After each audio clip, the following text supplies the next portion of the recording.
ایک وائرس ہے کرونا، اس کے بارے میں لوگ کافی پریشان ہیں۔ ایک دو باتیں اس کے بارے میں ذہن میں رکھیں۔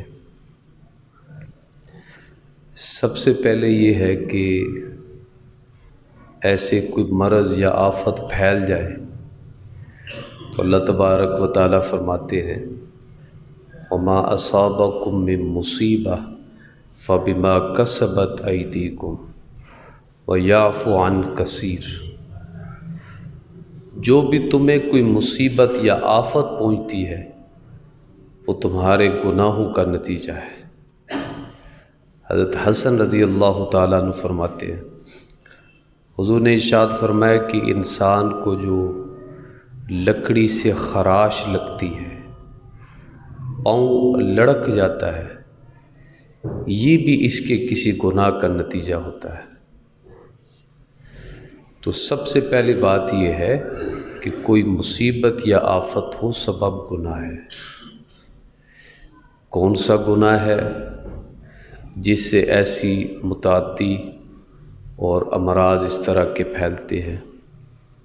تو ترمذی شریف میں ہے، حضور علیہ الصلوۃ والسلام نے ارشاد فرمایا جس قوم میں فحاشی عام ہو جاتی ہے تو ان میں ایسی بیماریاں پھیل جاتی ہیں جو ان کے آباء و اجداد اور ان کے اسلاف نے سنی بھی نہیں ہوتی۔ تو اس طرح کے امراض جیسے ایڈز کا مرض ہے، اس طرح کے امراض، تو حضور نے اس کا سبب یہ بیان فرمایا ہے۔ اس کا سب سے پہلا حل یہ ہے کہ استغفار ہو۔ حضور نے ارشاد فرمایا کہ اللہ نے میرے اوپر 2 امانیں اتاری ہیں، 2 امانیں۔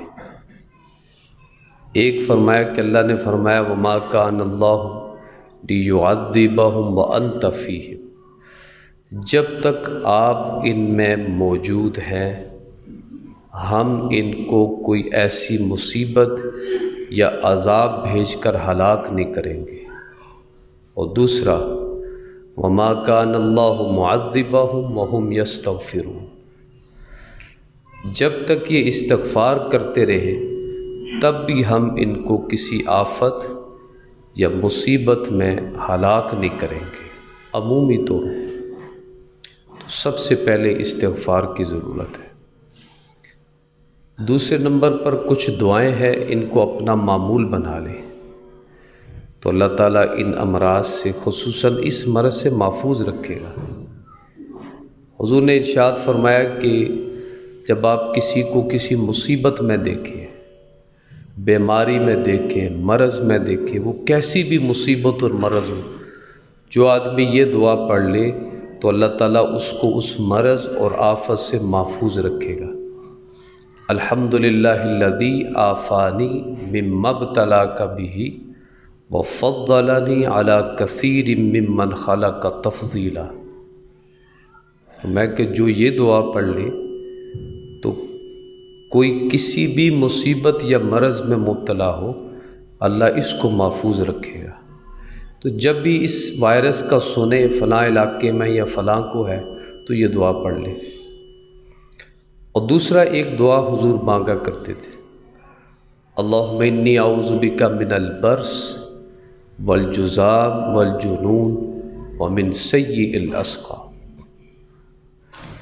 کہ اللہ میں آپ سے پناہ مانگتا ہوں برس، کوڑ، پاگل پن اور تمام خراب بڑے امراض سے۔ مرض 2 طرح کے ہوتے ہیں، ایک وہ ہے جس سے دوسرے لوگ گن کرتے ہیں، نفرت کرتے ہیں، تو حضور نے ایسے امراض سے پناہ مانگی ہے۔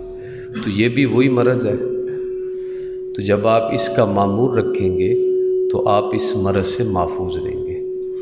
ایک تیسرا عمل بھی آتا ہے، حضور نے ارشاد فرمایا کہ اپنے بیماروں کا علاج صدقے سے کرو۔ تو جو آدمی صدقہ کا معمول بنا لے اللہ کے فضل سے یہ مرض اس کے قریب نہیں آ سکتا۔ تو روزانہ اس نیت سے کہ اللہ اس مرض سے محفوظ رکھے، جتنی توفیق ہو صدقہ کر دے۔ وہ ہزاروں روپے نہیں کرنے ہوتے، کو 5-10 روپے بھی دے سکتا ہے، صدقہ کر دے۔ تو تو اللہ اس مرض سے محفوظ رکھے گا۔ اور آخری بات، اسباب کے دائرے میں احتیاطیں ہیں، تو ان احتیاطوں کا استعمال کرنا بالکل ٹھیک ہے، شریعت کے خلاف نہیں ہے، توکل کے خلاف نہیں ہے۔ اگر ماہر اطباء اور ڈاکٹر کوئی احتیاطیں بتاتے ہیں تو انہیں استعمال کریں، یہ اسباب کے دائرے میں ہے۔ حضور علیہ الصلوۃ والسلام غزوہ احد ہے تو 2 زریں پہنی ہیں، فرمایا کہ بدر میں ہم نے ان کے 70 سردار مارے ہیں تو آج یہ انتقام پر ہے۔ تو اسباب کے دائرے میں حضور نے زرہ کو استعمال کیا۔ اس طرح کے بڑے واقعات ہیں۔ تو اسباب کے اندر اسباب کو استعمال کرنا یہ توکل کے خلاف نہیں ہے، لیکن اسباب کو اصل نہیں سمجھنا، یعنی اس میں اتنا غلو ہو کہ اسباب ہی رب بن جائے کہ انہی سے ہوتا ہے، یہ نظریہ نہ ہو، اور نہ اسباب میں غلو ہو۔ اسباب کا استعمال کرنا یہ ضروری ہے اور توکل کے خلاف نہیں ہے۔